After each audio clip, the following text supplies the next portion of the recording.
요한복음 3장 1절, 2절 두 절의 말씀을 우리 한 목소리로 같이 함께 읽겠습니다. 요한복음 3장 1절, 2절 함께 읽습니다. 시작. 그런데 바리새인 중에 니고데모라 하는 사람이 있으니 유대인의 지도자라. 그가 밤에 예수께 와서 이르되 랍비여, 우리가 당신은 하나님께로부터 오신 선생인 줄 아나이다. 하나님이 함께 하시지 아니하시면 당신이 행하시는 이 표적을 아무도 할 수 없음이니이다. 아멘. 오늘 말씀을 함께 나눕니다. 우리가 살아가다 보면 용기가 필요할 때가 있습니다. 제가 아까 언급드렸던 것처럼 얼마나 큰 용기를 가지고 나오셨는지는 모르겠지만 교회를 나올 때에도 때로는 우리에게 결단이 필요하고 용기가 필요합니다. 그리고 우리 인생을 살면서 보면은 수많은 결단들을 내려야 할 때가 있죠. 때로는 쉬운 결정도 있겠지만 때때로 위험을 감수해야 할 만큼 중대한 결정을 내려야 할 때도 있습니다. 내 미래가 달린 일. 그래서 그 결단을 하려면 정말 큰 용기를 내야지만 그 결정을 할 수 있는 그런 때도 우리 삶 가운데 참 많이 있죠. 그리스도인으로서 살아갈 때 단순히 예배 나오는 것, 그것을 넘어서서 우리가 살아가면서 그리스도인으로서 살려고 할 때, 그때에도 특별한 용기를 필요로 할 때가 참 많이 있죠. 세상 가운데 살아갈 때 우리가 예수를 부인해야지만 더 편하고 더 대우를 받고 또 세상이 인정하는, 세상이 주는 그런 부요한 가치를 더 많이 누릴 수 있는 경우가 얼마나 많습니까?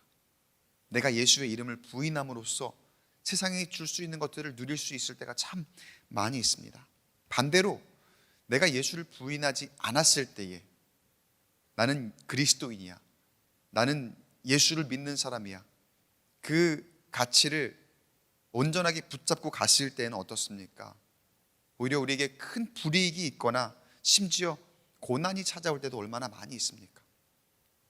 그래서 저는 그래요. 그리스도인으로서 살아가는 것 자체가 우리 가운데에 참 대단한 용기를 요구하는 것이다. 저는 그렇게 생각을 합니다. 그러나 여러분, 말씀을 들으시기 바랍니다. 우리가 용기를 가지고 그리스도인으로서 예수님의 그 인도하심을 따라간다면, 우리가 예수를 부인했을 때 세상이 많은 것 줄 수 있지만 그런 것 말고 우리가 예수님의 인도하심을 따라간다면 세상은 어떻게 해서도 줄 수 없는 것, 세상이 줄 수 없는 축복과 평안을 우리의 삶 가운데에, 우리의 심령 가운데에 누리게 될 줄로 믿습니다.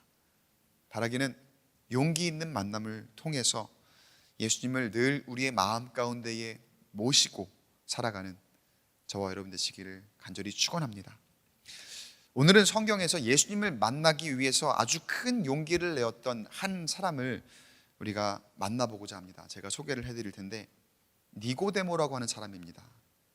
니고데모라는 사람을 아시죠, 여러분들도? 요한복음 3장 1절을 보니까 니고데모를 다음과 같이 소개합니다. 그런데 바리새인 중에 니고데모라는 사람이 있으니 유대인의 지도자라. 바리새인 그리고 유대인의 지도자, 이렇게 성경에서 소개를 합니다. 바리새인이고 유대인의 지도자라는 그런 표현을 할 정도라면 많은 학자들이 공통적으로 의견을 내놓는 건 이 사람도 아마 산헤드린 공회원이었을 것이다. 그러니까 웬만한 중요한 결정을 하는 데에, 재판을 하는 데에 늘 참여했던 그 산헤드린 공회원이 굉장히 많이 있죠. 그 일원 중에 한 사람이었을 것이다 라고 학자들이 많이 공통된 의견을 내놓습니다. 유대인 지도자, 바리새인, 그리고 추측컨대 아주 유력하게 산헤드린 공회원이었을 것이다 라는 이 세 가지의 이 포인트를 놓고 보면은요, 니고데모는 아주 유대인 기득권층 중에서도 굉장히 상위권에 랭크되어 있는 그런 사람이었던 거죠.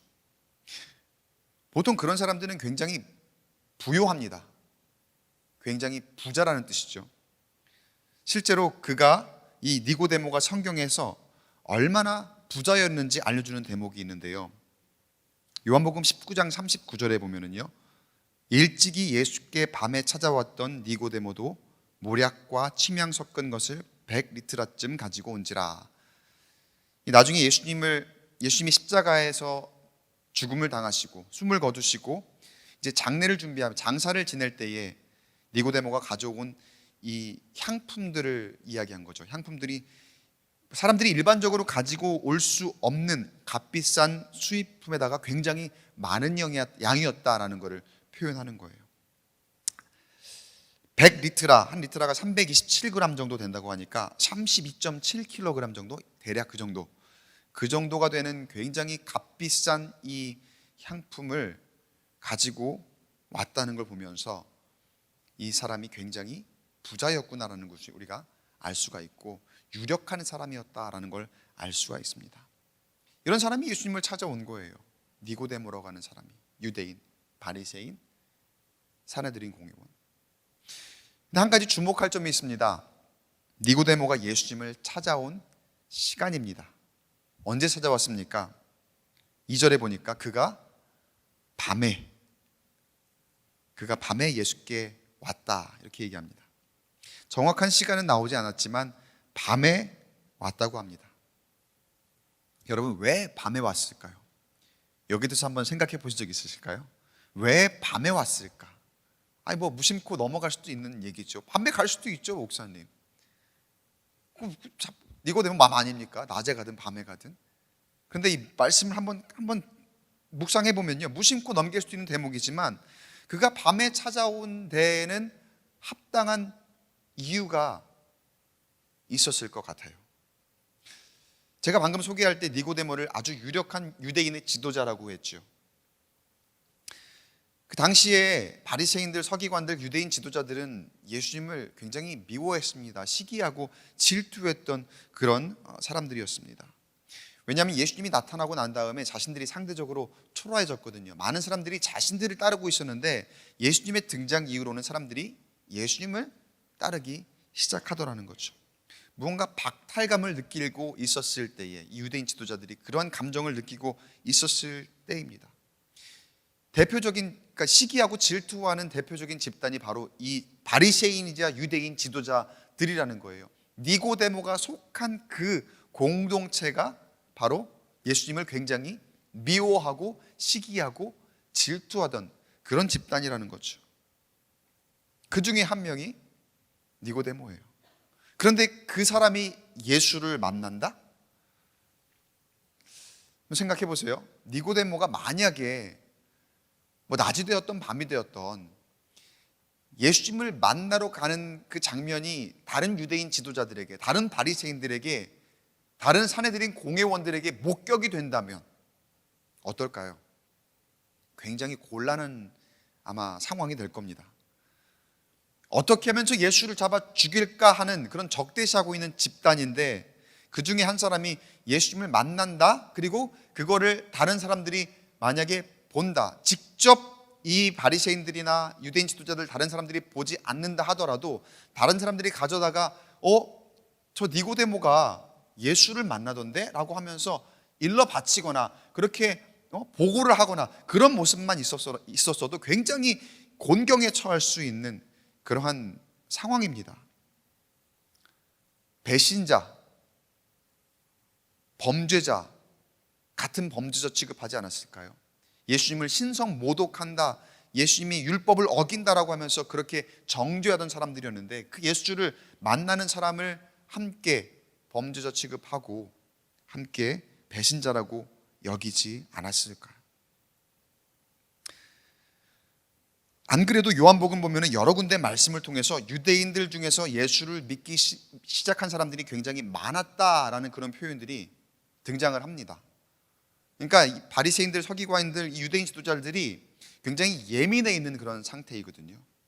자꾸 사람들이 예수님을 따라가요. 그래서 이 예수를 믿는 사람들까지도 이제는 특단의 조치를 내리면서 어떻게 이 유대인들이 예수님을 믿는 사람들을 조치를 하느냐. 요한복음 12장 42절을 보세요. 그러나 관리 중에도 그를 믿는 자가 많되 바리새인들 때문에 드러나게 말하지 못하니 이는 출교를 당할까 두려워함이라.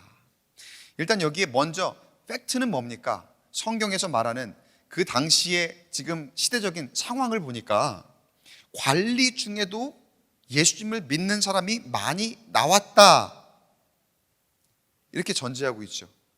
방금 말씀을 보니까. 그러니까 그냥 그저 평민들 중에서, 그리고 세상적으로 말할 때 못 사는 사람들, 경제적으로 조금 결핍이 있고 부족한 그런 사람들, 줄이고 배고프고 가난하고 병들고 그런 사람들은 예수님을 많이 따랐거든요. 근데 그런 사람들 뿐만 아니라 지금 여기 성경에 보니까 관리들 중에도, 그러니까 유력한 사람들, 이제는 유대인들 중에도, 지도자들 중에서도 예수님을 믿는 사람이 점점 많아지기 시작했더라는 거예요. 그런데 방금 말씀 보니까 뭐래요? 그들이 바리새인들 때문에 드러나게 말하지 못하고 있더라.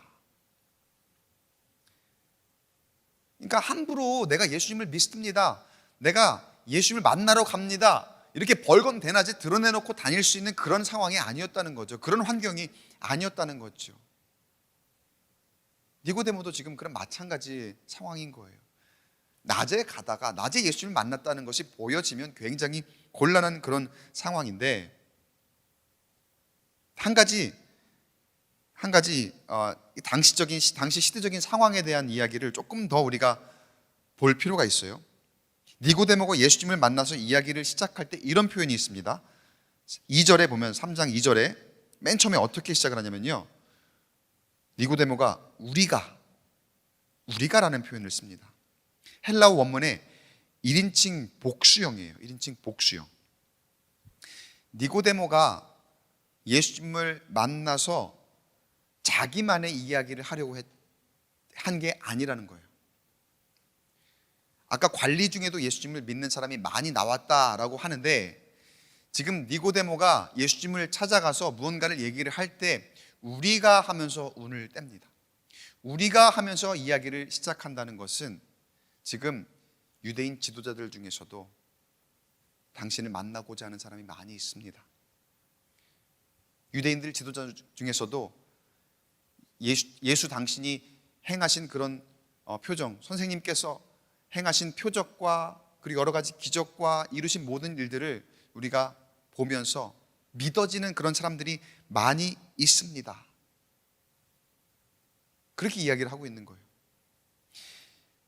당시에 바리새인들 중에서도 예수님을 믿고자 하는 사람들이 많이 있었는데, 그 중에 대표가 되어서 지금 그 사람들을 대변하고자 예수님을 만나기 위해 낮에 못 와서 밤에 찾아온 지금 니고데모의 그런 모습입니다.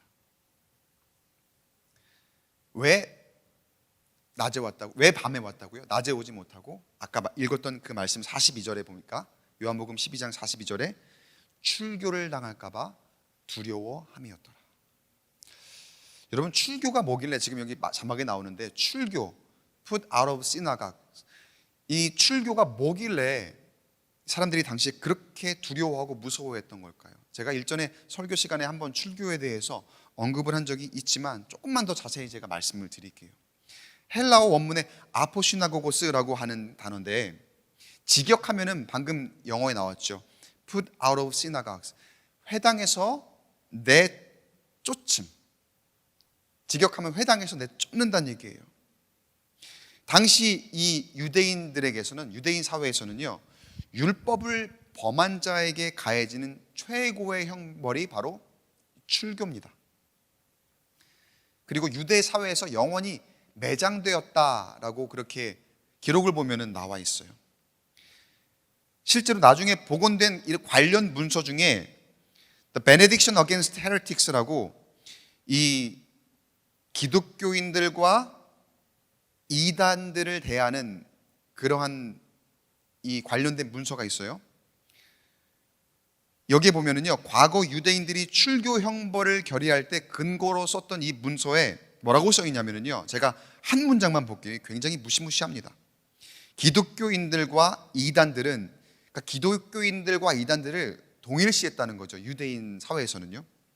기독교인들과 이단들은 모두 즉시 멸할 것이로되 생명책에서 사라질 것이요 의롭다는 표현도 쓰지 못할 것이다. 이런 무시무시한 표현이 그 유대인들의 기록에 적혀 있어요. 이게 회당에서 내어 쫓는 출교에 관한 내용이라는 거예요. 그러니까 단순한 형벌이 아닌 거죠. 삶 자체를 완전히 나락으로 떨어뜨리는 굉장히 잔인한 형벌이고, 이러한 것들을 결의할 수 있는 집단이 바로 아까 그 사내들인 공회, 유대인 지도자들, 그 집단이라는 거예요. 여러분, 사람이 가장 힘든 게 사실은 사람 대접받지 못하는 것 같아요. 사람 취급을 하지 않고 완전히 무시해버리는 거죠. 이 유대인들에게 어떠한 권리도 주장할 수 없게 만들고, 그리고 자신들과 같은 이 민족들과 접촉 자체가 되지 않도록 그렇게 만들어버립니다. 그동안 이 유대인으로서의 권리를 누리고 살아왔는데 그 공동체 사람들과 말을 섞을 수도 없고, 또 가부장적인 시대잖아요. 그런데 그 가장이 그렇게 된다는 것은 단순히 그 한 사람이 그렇게 되는 것이 아니라 한 가족이 완전히 망한다는 뜻이나 마찬가지거든요. 자녀들을 보세요. 어떻겠습니까? 친구들과 같이 다니던 교육을 받을 수 없고 학교에 다닐 수 없는 그런 형편이 되죠.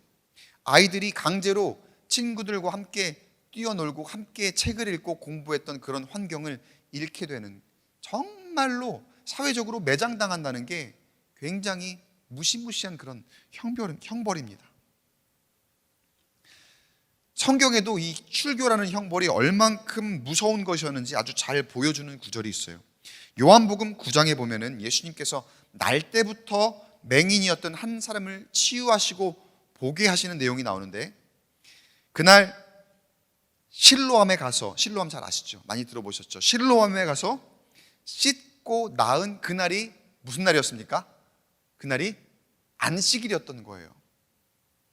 바리새인들이 와서 그 일어난 일을 믿지를 않습니다. 그리고 문제는 그날이 안식일이었기 때문에 지금 이 일을 행한 사람이 누구인지 말하라. 그리고 이 일에 대해서 그 부모에게 와서 이 아들이 원래 맹인이 만든 것인지, 그리고 어떻게 보게 된 것인지 그런 것들을 꼬치꼬치 캐묻는 그런 장면이 제가 방금 소개해드린 요한복음 9장에 나오는 내용이에요.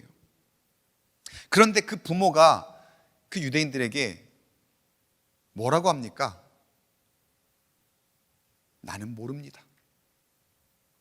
지금 분명히 예수님께서 실로암에 가서 씻어서 이렇게 낫게 하셨거든요. 낫게 하셨고 이 모든 일을 보여주셨고, 그리고 원래부터 날 때부터 맹인인 사람을 지금 예수님께서 그 하나님의 치유의 기적으로, 그 표적으로 보여주시며 낫게 하신 거거든요. 그런데 이 부모에게 찾아와서 일종의 신문을 하니까 뭐라고 했다고요? 나는 모릅니다. 모른대요. 알면서 모른다고 할 수밖에 없는 거예요. 몰라서 모르는 게 아니라 알면서도 모르는 거예요. 예수님이 하신 일이라는 걸 압니다. 그러나 모른다고 할 수밖에 없습니다. 왜 그렇습니까? 요한복음 9장 22절에 이렇게 써 있어요. 그 부모가 이렇게 말한 것은 이미 유대인들이 누구든지 예수를 그리스도로 시인하는 자는 출교하기로 결의하였으므로 그들을 무서워함이로라. 출교는 정말 끝이거든요. 그게 두려우니까 내가 예수님이 나에게 하신 것, 내 자녀에게 하신 이 놀라운 일을 알면서도 보고서도 믿어지면서도 그대로 말을 할 수가 없는 그러한 상황이었다. 유대인들에게 출교라는 게 그렇게 그 당시에 두려운 형벌이었다는 거죠. 우리 자녀들 요즘에 왕따 문제, 그런 것들이 사회적으로 계속해서 끊이지 않고 나오고 있죠. 그런 문제가 나오고 있죠. 이 왕따라는 건 그게 뭐가 두려운 겁니까? 자신의 또래들과 함께 어울리지 못하고, 요즘 왕따가 자녀들뿐만 아니라 어른들 사이에서도 있습니다. 누군가를 이렇게 직장 가운데에서, 그리고 어떤 공동체에서 이 집단 따돌림을 당하는 그런 아주 좋지 않은 그런 현상들이 많이 생기는데, 자신의 이 동료들과 또래들과 함께 어울리지 못하고 그 집단에 끼지 못하는 것, 그래서 그 왕따라는 것, 집단 따돌림이라는 게 굉장히, 사실은 특히나 어린 자녀들에게는 굉장히 두려운 거죠. 그리고 왕따를 당하면 보통은 굉장히 험한 일을 당하는 경우가 많다 보니까 또래들이 모이는 집단에서 따돌림을 당하지 않으려고 굉장히 애를 많이 쓰는 우리의 자녀들을 참 많이 보게 됩니다. 그리고 애 어른 할 것 없이 그런 모습들이 있어요. 분명히 나에게 부당한 것을 요구하거나 나에게 뭔가 잘못된 것을 행하는 그런 친구들이 있음에도 불구하고 내가 거기에 응하지 않거나 내가 거기 굴복하지 않으면 내가 심한 따돌림을 당할 것이기에 그것이 두려워서, 그래서 그런 부당한 것에 내가 동조하거나 아주 사회적으로 참 그렇게 어려움을 당하는 그런 경우가 자녀들이나 어른들이나 할 것 없이 참 많이 있는 그런 세상 가운데 우리가 살아가고 있습니다. 어린 자녀를 키우시는 부모님들은 아마 자녀들 어릴 때는 내가 이 자녀 얘가 몇 살 될 때까지는 절대로 내가 스마트폰을 사주지 않을 거야 라고 그렇게 다짐을 하고 있다가도 아이들이 와서 하는 얘기는 뭡니까? 엄마, 나만 스마트폰 없어. 나만 스마트폰 없으니까 애들 대화에 끼지를 못하고 카톡도 못하고 나만 왕따 되는 것 같아. 나만 혼자 소외되는 것 같아. 제일 여러분 두려운 말이 그거 아닙니까? 우리 애가 다른 애들과 어울리지 못하고 이렇게 왕따가 된단 말이야? 소외가 된단 말이야? 그래서 결국은 그러한 두려움에 이렇게 스마트폰을 허용하게 될 수밖에 없는 그런 환경이 된다는 그런 이야기를 제가 많이 듣고 또 부모의 결심이 무너지는 경우를 많이 보게 됩니다. 그만큼 이 왕따라는 것, 어느 집단에서 소외된다는 것, 어느 집단에서 내가 완전히 배제된다는 것, 따돌림을 당한다는 것, 그게 사람들에게 고통이 되는 거죠. 그리고 그렇게 만들고 싶지 않은 것이, 자녀들이 그렇게 되지 않았으면 하는 것이 부모들의 마음인 것 아니겠습니까? 그런데 가만 보면은 세상이 늘 우리를 이런 식으로 위협합니다. 또 이런 식으로 유혹합니다. 세상에 딱 잡아둡니다.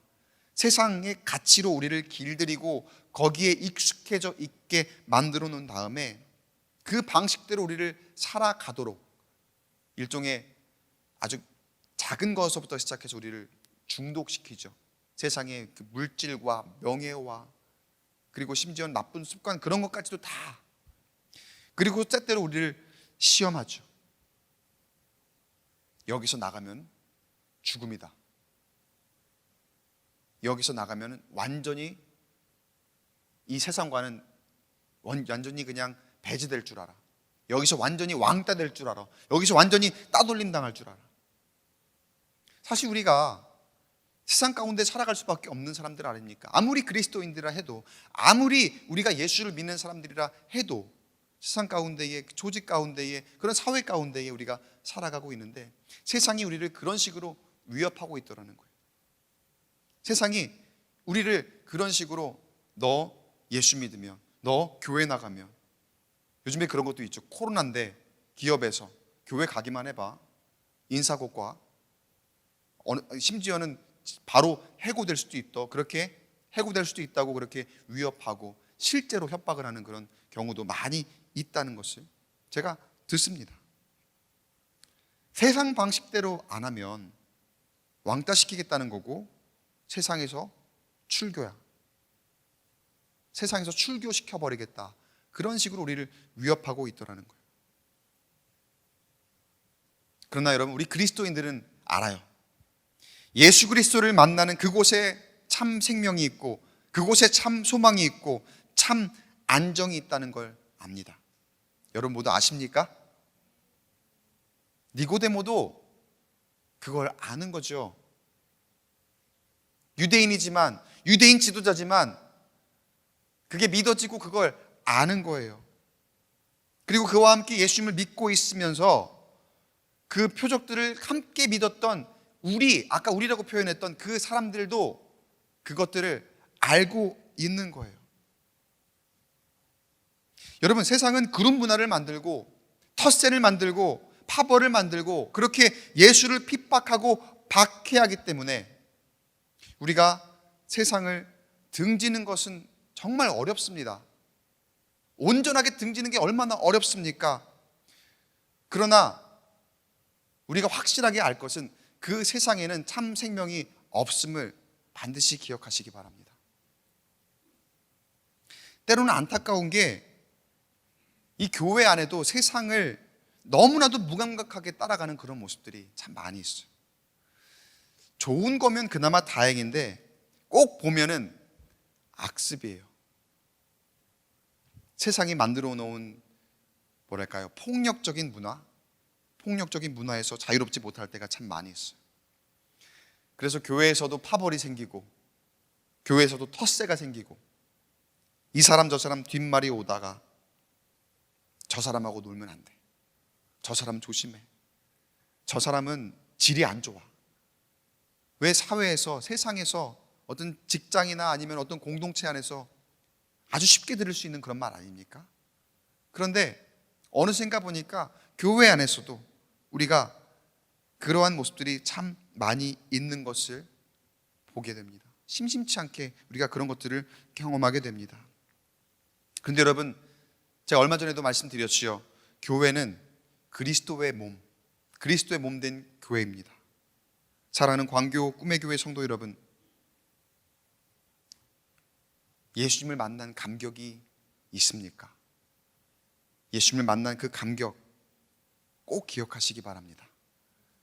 그리고 우리 안에 있는 예수를 기억할 수 있는 저와 여러분 되시길 축복합니다. 이 교회는 그리스도의 몸 되신 그런 교회입니다. 그럼 어떻게 해야 합니까? 세상과 같은 그런 방식으로 우리가 이 교회를 대하면 안 됩니다. 세상과 같은 방식으로 내가 이 교회를 구성하고 이 안에 그 지체로 세상 방식으로 속해 있으면 안 된다는 거예요. 우리가 성경 속에 있는 이 유대인들과 바리새인들과 똑같은 모습일 수 없잖아요. 그러면 안 되잖아요. 근데 우리가 종종 마치 이 예수를 믿으려고 하는 그런 사람들, 예수를 고백하려고 하는 사람들에게 위협하듯 너 그러기만 해봐, 출교야, 너 그렇기만 해봐, 큰일 날 줄 알아. 그런 모습들이 우리의 공동체 안에서도 덜어 있더라는 그런 모습들이. 여러분, 그렇게 출교를 당할 수도 있는 그런 배경 속에서도 예수를 만나기 위해서 니고데모는 예수님을 찾아갑니다. 그리고 그에게 필요한 게 한 가지 있었습니다. 그것은 바로 용기였습니다. 왜요? 자신의 인생이 걸린 문제거든요. 자신의 삶이 걸린 문제거든요. 니고데모에 있어서 지금 자신이 만약에 출교를 당한다면은 다 끝나는 겁니다.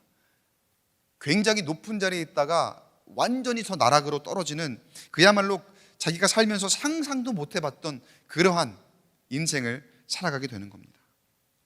그리고 그 자신의 삶뿐만이 아니라 가족들, 주변 측근들에게 영향이 없을 수가 없습니다. 그러니까 지금 비록 밤에 가기는 하지만 니고데모가 그렇게 예수를 만난다는 것은 보통 용기를 가지고서는 행할 수 없는 일이었을 거예요. 그러나 그에게는 그런 용기를 낼 수 있을 만한 믿음이 있었습니다.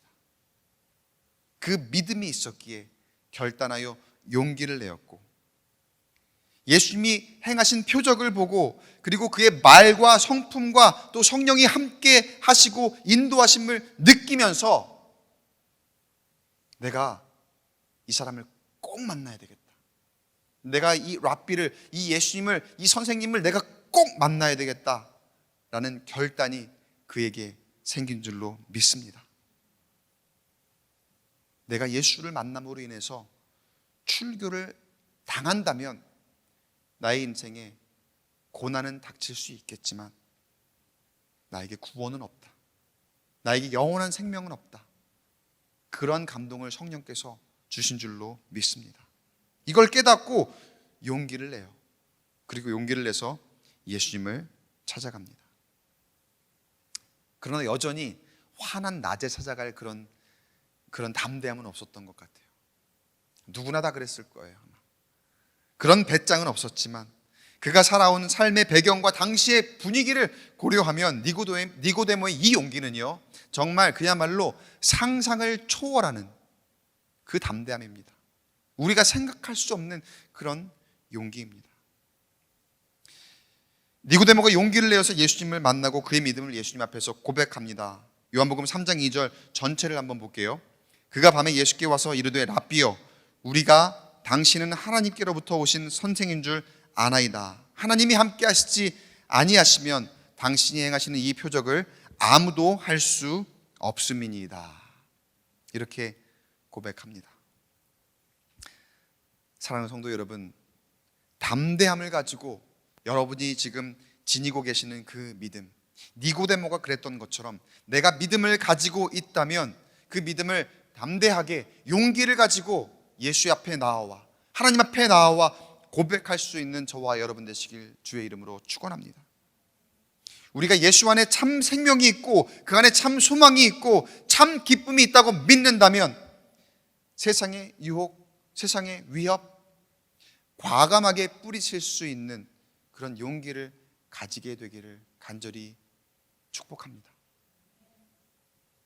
그러한 자에게 하나님께서 천국의 비밀을 알려주실 것이고 그러한 성도에게 하나님께서 늘 함께 동행하시며 때로 고난이 있고 어려움이 있다 하더라도 능히 이겨낼 수 있는 그 시험을 감당할 수 있는 힘과 능력을 허락하실 줄로 믿습니다. 세상이 두려워서 벌벌 떨고 있다면, 세상이 두려워서 그 위협과 그 세상이 우리에게 주는 그 유혹에 우리가 그저 굴복할 수밖에 없다면 우리는 절대로 이런 믿음 가질 수 없습니다.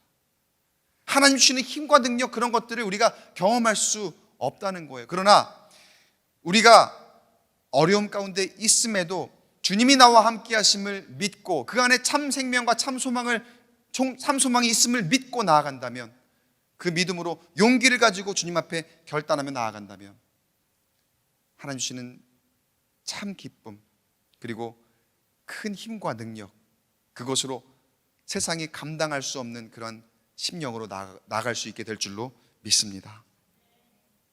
요한복음 3장 3절에 예수님께서 그런 니고데모에게 천국의 비밀을 알려주시죠. 예수께서 대답하여 이르시되 진실로 진실로 내게 이르노니 사람이 거듭나지 아니하면 하나님의 나라를 볼 수 없느니라. 여러분, 여기서 거듭난다는 게 무슨 뜻입니까? 사실 이 니고데모는 그 말을 한 번에 이해하지 못합니다. 어떻게 내가 다시 태어날 수가 있습니까? 그런데 이 다시 태어난다는 이 거듭나다의 진정한 의미는 헬라어 원문에 또 다른 의미가 있어요. 다시 태어나다라는 그런 의미 다음에 뭐가 있냐면요, 위로부터 태어나다라는 그런 의미가 있어요. 위로부터 태어나다. 이 위로부터 태어나다는 의미가 이 거듭난다는 이 말의 진정한 뜻입니다. 예수님께서 니고데모에게 말씀하신 거듭난다는 의미는 다시 모태로부터 들어가서 나오는 다시 태어난 그런 의미가 아니라 위로부터 다시 태어나 내가 하나님의 은혜를 누리고 그리고 하나님께서 주시는 것으로 이 땅 가운데 살아가며 천국의 소망을 가지고 남은 삶을 살아가는 것. 그러려면 어떻게 해야 합니까? 지금 이 니고데모에게 있어서는요, 내가 위로부터 다시 태어나려면은요, 이 땅에서 나를 윤택하게 하는 것들, 내가 하나님보다 우선순위를 삼을 만한 그런 것들 사실은 다 버려야 하는 거거든요. 어쩌면 출교를 당할 수밖에 없는 그런 조건 가운데 있는 거거든요. 그런데 예수님께서는 그렇게 해야지만 내가 천국을 볼 수 있다, 이렇게 말씀하십니다. 어떻습니까, 여러분? 저와 여러분 거듭나셨습니까? 위로부터 다시 태어나셨습니까? 그렇다면은 우리의 삶 가운데 있는 내가 내 손으로 꽉 움켜잡고 있는 그것, 내가 천국의 그 소망을 가지고 살아가는 것을, 살아가는 그 길을 가는 것을 방해하는 그 것들이 있다면 여러분 과감하게 내려놓으시고 주님 앞에 온전히 맡기시며 세상에 굴복하지 않고 주님의 말씀 안에 진리가 있음을 인정하고 나아가는 우리 모두가 되기를 간절히 축복합니다. 사실 세상이 우리를 그렇게 못하게 하죠. 우리를 유혹하고 위협하고 시험하며 세상에 계속 붙어 있도록 만드는, 계속 지금 우리 삶 가운데에 오늘도 내일도 계속해서 우리 가운데 그런 시험이 계속 있잖아요. 그러나 여러분, 제가 그래서 오늘 설교 제목을 예수를 만나는 용기라고 지은 거예요. 왜요? 용기를 내야 되거든요. 그 용기가 없으면 내 움켜쥔 거, 사실 내가 말이 쉽지 움켜쥔 거 내려놓는 게 쉽지 않거든요. 어렵거든요. 그러나 용기를 내어서 이 움켜진 것을 펴시고, 얼마 전에 김학준 목사님 주일 설교에 모세가 아말렉과의 전투에서 두 손을 높이 들고 기도할 때 그 기도가 빈손의 기도였다고 말씀을 우리가 나눴던 적이 있잖아요. 움켜쥐고 있는 것 다 내려놓고 빈손으로 기도할 때에 하나님께서 우리의 삶을 온전하게 주관하시고 역사하실 줄로 믿습니다. 세상이 우리에게 뭐라고 하든지 간에 내가 용기 내어 예수를 만나기를 정말 갈급하게 나아간다면, 내가 완전히 빈손으로 주님 앞에 예수를 만나기 위해 나아간다면 주님께서 이 빈손을 세상에 줄 수 없는 것으로 채워주실 것이고, 우리가 세상에 거 다 가져도 보면은요, 얼굴에 근심, 걱정, 염려, 늘 표정이 좋지 않은 우리 성도님들의 그런 모습들도 참 많이 봅니다. 그리고 세상을 이렇게 가다 보면은 얼마나 사람들이 화가 많이 나 있는지, 얼마나 예민하고 얼마나 분노에 가득 차 있는지 운전을 해보면 다 아시잖아요. 사람들이 돈이 없어서 그럴까요? 사람들이 운동을 안 해서 건강하지 않아서 그럴까요? 사람들이 권력을 가지지 않고 명예를 가지지 않아서 그럴까요? 그렇지 않더라는 거예요. 다 가지고 있으면서도 여전히 그 삶 가운데는 분노가 있고 예민함, 그리고 아픔, 염려, 근심, 얼굴 표정에 그냥 묵직한 것이 다 그렇게 드러나 있는 것을 우리가 봅니다.